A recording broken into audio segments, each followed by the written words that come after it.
Yeah, crazy shit. It happens everywhere. It happened one time when I was walking. Well, actually, it happened several times when I was walking through the rainforest.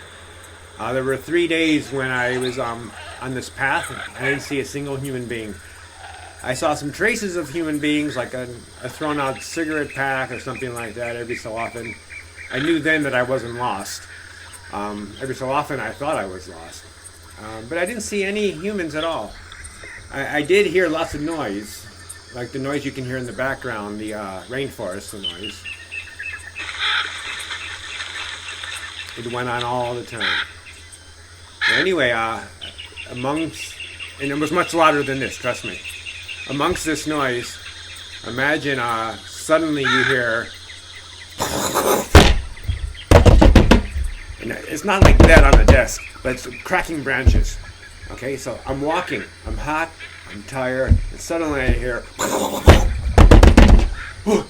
I freeze, goosebumps all over, and I don't know what was that.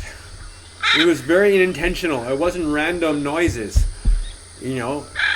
like you hear in the background here. It wasn't just random chirps and croaks. It was just something. I started moving again. I started walking, and I walked loudly. I wasn't quiet or silent. And suddenly I hear, and then I stopped again. And I'm so scared. I'm like, what is that? I didn't know what it was, and I couldn't see anything. I'm looking all over, and the noise stopped. And I started walking again. And the same thing happened. This happened a few times. Eventually, I got really close. And through the rainforest. And I began to see some shapes forming in the distance. And as I got closer, I could see, whoa, that's what that was. Those are gorillas. I was chasing gorillas away. They were afraid of me. A whole family, a group of family. They were running away from me. And we were both afraid of each other. And when I stopped, they stopped, and they were apparently checking me out. And when I started walking, they started running away.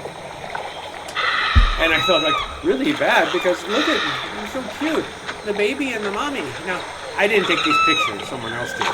But I was close enough that I could see this. I was not this close. But I was able to see the mamas and the babies and the dads, and I was very thankful that the dads didn't charge me. I was quite thankful about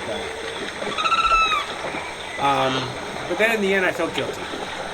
Previously, I felt guilty because I didn't marry a pygmy princess. Now I felt guilty for disturbing this wonderful gorilla family. I chased them away from their family. From their home. And I was like, why did I have to make so much noise? Why couldn't I have gone quietly?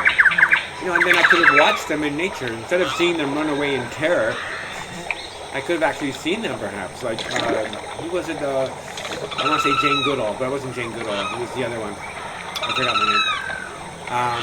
But one of those people who observe the gorillas.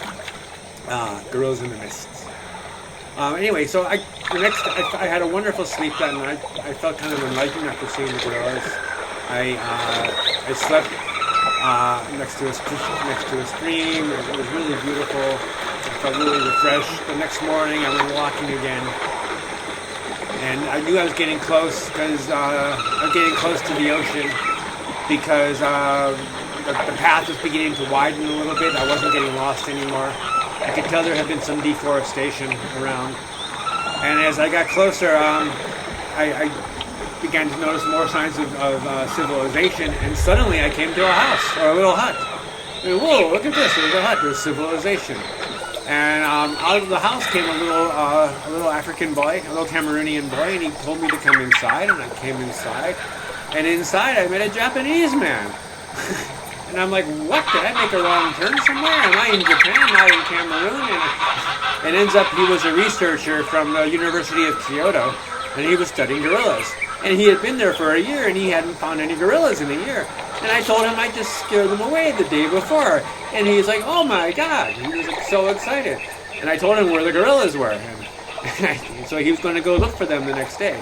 So in the meantime, he gave me a ride. He gave me some ramen noodles, which was amazing. Ramen noodles in the forest. And then he gave me a ride down the dirt road, and I went to the beach, and my ride was finished.